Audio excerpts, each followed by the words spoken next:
નમસ્કાર દોસ્તો, સ્વાગત છે તમારું લક્ષ્યમ એકેડેમી અંદર. આ બધા જ લોકોનું લક્ષ્યમ એકેડેમીના યુટ્યુબ પ્લેટફોર્મ પર હાર્દિક સ્વાગત કરું છું. દોસ્તો, આપના માટે આ વિડીયો સ્પેશિયલી સુરત મહાનગરપાલિકાની અંદર જે 2300+ જેટલી જગ્યા જે છે એના ઉપર ભરતીની જાહેરાત કરવામાં આવી છે ને એ બાબતનો વિડીયો લઈને ખાસ તમારા સમક્ષ આવ્યો છું. એમાં પણ આજનો વિડીયો જે એક પોસ્ટ છે કે જેનું નામ છે મેડિકલ ઓફિસર. સુરત મહાનગરપાલિકાની અંદર મેડિકલ ઓફિસર નામની એક પોસ્ટ છે કે જેની ભરતીની જાહેરાત છે એ કરી દેવામાં આવી છે. હવે આ મેડિકલ ઓફિસરની પોસ્ટ છે એની અંદર કઈ પ્રકારની કેટલી જગ્યાઓ છે, આની અંદર શું એજ્યુકેશન ક્વોલિફિકેશન છે, ત્યાર પછી લાયકાત શું છે, ઉંમર મર્યાદા શું છે, આ બધી જ બાબતની માહિતી તમને આ વિડીયોના મારફતથી મળવાની છે. એટલે વિડીયોના અંત સુધી જોડાયા રહેજો અને આ વિડીયોને એક વખત લાઈક અને શેર જરૂરથી કરી દેજો. વાત કરીએ તો સુરત મહાનગરપાલિકાની અંદર મેડિકલ ઓફિસરની જગ્યા જે છે એ જાહેરાત કરી દેવામાં આવી છે. કુલ 69 જેટલી જગ્યા ઉપર ભરતીની જે છે એ જાહેરાત કરી દેવામાં આવી છે અને એની ઓફિશિયલ નોટિફિકેશન પર સુરત મહાનગરપાલિકાની વેબસાઇટ અથવા તો આપણી લક્ષ્યમ એકેડેમી ટેલિગ્રામ ચેનલ પર તમને મળી જશે. ત્યાર પછી વાત કરીએ તો આ ભરતી જે છે જેમાં મેડિકલ ઓફિસરની કુલ વાત કરીએ તો કેટલી જગ્યા છે, મેડિકલ ઓફિસરની કુલ 69 જગ્યા આપવામાં આવી છે. જેમાં અનુસૂચિત જાતિની જે છે એ 3, મહિલાને માટેની 1 છે, અનુસૂચિત જનજાતિની જે છે એ 7 છે, ત્યાર પછી સામાજિક અને શૈક્ષણિક ઓબીસી જે છે એના માટે 13 જગ્યાઓ છે અને બિન અનામત માટે 19 જગ્યાઓ છે અને સાથે મહિલાઓની પણ અલગ અલગ જગ્યાઓ જે છે એ આપવામાં આવેલી છે. આ ભરતી જે છે એ મેડિકલ ઓફિસર જે લોકોએ જે છે એ મેડિકલ લાઈનમાં હોય એ બધા લોકો માટે સ્પેશિયલી મહત્વની છે. ત્યાર પછી વાત કરીએ તો આ ભરતીના ફોર્મ તમે ક્યારે ભરી શકો છો. આ ભરતીના ફોર્મ તમે 1 એપ્રિલ 2026 થી બરાબર 1 એપ્રિલ 2026 થી સવારે 11 વાગે જે છે તમે આ ભરતીના ફોર્મ ભરી શકો છો. ત્યાર પછી ક્યાંથી તમારે ફોર્મ ભરવાનું છે, આ ભરતીના ફોર્મ જે છે તમારે સુરત મહાનગરપાલિકાની વેબસાઇટ છે suratmunicipal.gov.in ની વેબસાઇટ ઉપર જઈ અને તમે આ ભરતીના ફોર્મ જે છે એ ભરી શકો છો. 1 એપ્રિલ થી લઈ અને 15 એપ્રિલ સુધી જે છે તમે આ ભરતીના ફોર્મ જે છે ભરી શકો છો. વહેલા તે પહેલાના ધોરણે આપણે આ ફોર્મ ભરી દેવું જરૂરી છે. ત્યાર પછી વાત કરીએ તો અહીંયા બીજું કીધું છે કે આ જે છે એડવર્ટાઇઝ નંબર કેટલામી છે તો 5. એડવર્ટાઇઝ નંબર 5 માં જે છે એ સ્પેશિયલી 10 જેટલી જગ્યા છે, બરાબર છે. ક્રમાંક 10 ની કુલ ઉક્ત ક્રમાંક નંબર 5 જે છે એ દર્શાવેલમાં અંદર 8 જેટલી જગ્યાઓ જે છે એ દિવ્યાંગજન માટે રિઝર્વ રાખવામાં આવેલી છે, બરાબર છે. આ 69 જગ્યામાંથી 8 જેટલી જગ્યાઓ જે છે એ સ્પેશિયલી દિવ્યાંગજનો માટે રાખવામાં આવેલી છે. ત્યાર પછી વાત કરીએ તો સ્પેશિયલી અલગ અલગ સૂચનાઓ આપવામાં આવી છે કે અહીંયા જે છે તમારી જે છે પહેલા તો શું આ સૂચનાઓમાં બીજું કાંઈ નથી જેને તમને શોર્ટમાં રીતે જે હું તમને કહેતો જઈશ. આ સૂચનાઓમાં એવું કહેવામાં આવ્યું છે કે સ્પેશિયલી તમારી જે છે રિટન ટેસ્ટ છે, પ્રેક્ટિકલ ટેસ્ટ છે, મૌખિક ઇન્ટરવ્યુ એ બધી માટેના માપદંડો જે છે એ સુરત મ્યુનિસિપલ કોર્પોરેશન દ્વારા આગામી સમયમાં જે છે નક્કી કરવામાં આવશે અને એની જાણ જે તમને નેક્સ્ટ વેબસાઇટ ઉપર કરી દેવામાં આવશે. ત્યાર પછી વાત કરીએ તો સ્પેશિયલી ડોક્યુમેન્ટ વેરિફિકેશન જે છે એ કરવામાં આવે. ધારો કે મૌખિક પરીક્ષા કરવામાં આવે તો એની સમગ્ર ખર્ચ જે છે તમારો ઉમેદવારનો રહેશે, બરાબર છે. ત્યાર પછી જે લોકો આની અંદર ફોર્મ ભરે છે, બરાબર છે, તમે ફોર્મ ભરો છો તો ધારો કે તમારા કોઈ પણ ફોન નંબર જે ફોર્મ ભર્યું હોય એમાં ફોન નંબર ઈમેલ આઈડી આપેલું હોય એ જ ઈમેલ આઈડી ઉપર તમને બધી જાણ કરવામાં આવશે. જો તમારો ફોન નંબર બદલાશે તો એની કોઈ પણ જવાબદારી જે છે એ સુરત મહાનગરપાલિકાની રહેશે નહીં.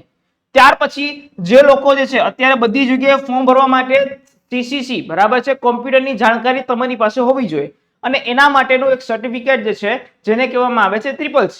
જો એ સર્ટિફિકેટ ન હોય તો આગામી સમયમાં જે છે તમે કઢાવી શકો છો, બરાબર છે. અથવા તો જો તમારી પાસે 10મા અને ધોરણ 12 ની અંદર કોમ્પ્યુટરનું જે છે સર્ટિફિકેટ હોય તો તમારે કોઈ પણ પ્રકારનું અલગથી સર્ટિફિકેટ કઢાવવાની જરૂર નથી.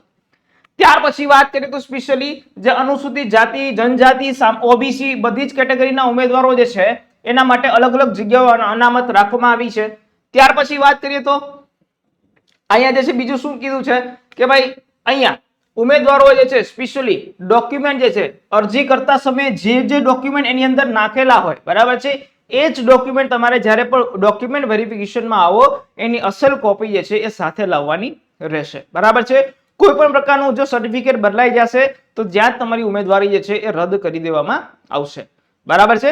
ત્યાર પછી નેક્સ્ટ વાત કરીએ તો અહીંયા એવું કીધું છે કે ભાઈ જે છે એ સ્પેશિયલી જાહેરાતમાં માંગ્યા મુજબ અનુભવ ઉમેદવારે શૈક્ષણિક લાયકાત ડિગ્રી મેળવ્યા બાદનો માન્ય ગણવામાં આવશે. બરાબર છે. ધારો કે જે કોઈ પણ ભરતીમાં અનુભવની વાત કરી છે એમાં શૈક્ષણિક લાયકાત હોય કે ડિગ્રી મેળવ્યા બાદ જે કોઈ પણ અનુભવ કર્યો હોય એ જ અનુભવ માન્ય ગણવામાં આવશે. બરાબર છે.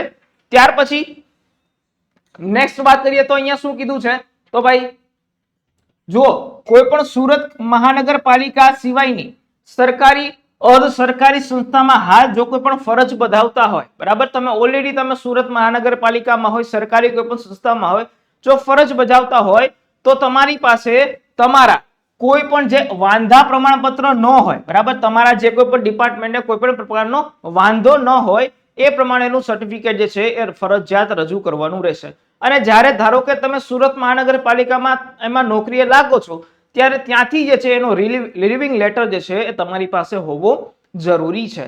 તો આ રીતે જે છે તમારે આવા પ્રકારના ડોક્યુમેન્ટ જે છે એ સાથે રાખવાના રહેશે. બરાબર છે.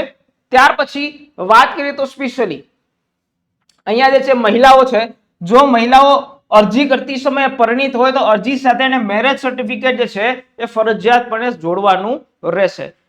એના બાદ જે છે જો કોઈ પણ મેરેજ સર્ટિફિકેટ જોડશે તો એ પ્રકારની જે છે એ તમામ નિર્ણય લેવાની સત્તા જે છે એ સુરત મહાનગરપાલિકાની રહેશે. ત્યાર પછી આ મેડિકલ ઓફિસરની ભરતીમાં 8 જેટલા દિવ્યાંગજનો જે છે એની ભરતી અનામત રાખવામાં આવી છે. જેમાં OA, OL, BL આ બધા જ પ્રકારના જે છે એ દિવ્યાંગતા ધરાવતા ઉમેદવારો હોય એની અંદર આ ફોર્મ ભરવા માટે એલિજિબલ છે. ત્યાર પછી નેક્સ્ટ વાત કરીએ તો એજ્યુકેશનલ ક્વોલિફિકેશનની. તો ભાઈ આ મેડિકલ ઓફિસરની ભરતી માટે તમારે પાસે શું એજ્યુકેશન ક્વોલિફિકેશન હોવી જોઈએ? તો ભાઈ તમારી પાસે MBBS ની ડિગ્રી જે છે એ હોવી જરૂરી છે. જો તમે MBBS કરેલું હોય તો તમે આની અંદર ફોર્મ ભરવા માટે એલિજિબલ છો. ત્યાર પછી કોમ્પ્યુટરનું બેઝિક નોલેજ આવડવું જરૂરી છે અને તમને હિન્દી અથવા તો ગુજરાતી આ બંને લેંગ્વેજ બોલતા આવડવી જરૂરી છે. આના માટેની ઉંમર મર્યાદાની વાત કરીએ તો તમારી ઉંમર જે છે એ 45 વર્ષથી વધુની હોવી જોઈએ નહીં. કેટલી? 45 વર્ષથી વધુની ઉંમર હોવી જોઈએ નહીં. ત્યાર પછી પગાર ધોરણની વાત કરીએ તો પે મેટ્રિક્સ તમારો 53,100 થી 1,67,800 જેટલો લેવલ 9 પ્રમાણે જે રહેવાનો છે અને ગ્રેડ પે જે છે તમારો 5400 નો ગ્રેડ પે જે છે એ સ્પેશિયલી રહેવાનો છે. બરાબર છે. ત્યાર પછી અરજી કરવાની રીતની વાત કરીએ તો આ અરજી જે છે તમે ક્યારે કરી શકો છો? તો ભાઈ 1 તારીખે 1 એપ્રિલ 2026 થી તમે અરજી કરવાની છે અને 15 એપ્રિલ સુધી તમે આની અંદર અરજી કરી શકો છો. એમાં જ્યારે અરજી કરતી વખતે તમારે સુરત મ્યુનિસિપલ કોર્પોરેશનની વેબસાઇટ ઉપર જઈ પહેલા તમારે તમારું નામ જે છે, તમારું આઈડી જે છે એ રજીસ્ટર કરવાનું છે અને ત્યાર પછી જે છે એ તમારે આગળનું ફોર્મની પ્રક્રિયા કરવાની છે. આ રીતે જે છે અલગ અલગ પ્રકારની જે છે અરજી તમે કરી શકો છો. બરાબર છે. ચલો, તો આ હતી સ્પેશિયલ મેડિકલ ઓફિસર માટેની ભરતી જે છે ઇન્ફોર્મેશન કે ભાઈ સુરત મહાનગરપાલિકામાં જે મેડિકલ ઓફિસરની ભરતી આવી છે એની સંપૂર્ણ નોટિફિકેશન જે છે તમને આ વિડીયોના મારફતે સમજાવી છે.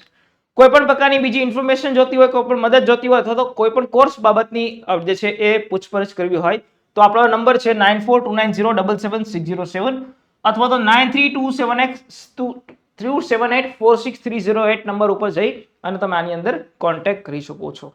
તો આશા રાખું છું કે તમને આ વિડીયોની અંદર સરસ મજાની માહિતી મળી હશે અને આ મેડિકલ ઓફિસરની ભરતીમાં જે લોકો ઉમેદવારમાં ફોર્મ ભરવા માંગતા હોય એ અચૂકપણે જે છે ફોર્મ ભરવાનું ચૂકતા નહીં. તો જો આ વિડીયો ગમે તો લાઈક કરજો, ચેનલ પર નવા હોય તો સબસ્ક્રાઇબ કરજો. મળીએ છીએ નવા કોઈ ઇન્ફોર્મેશનના વિડીયો સાથે. ત્યાં સુધી રજા આપો. જય હિન્દ, જય Bharat, good bye, take care.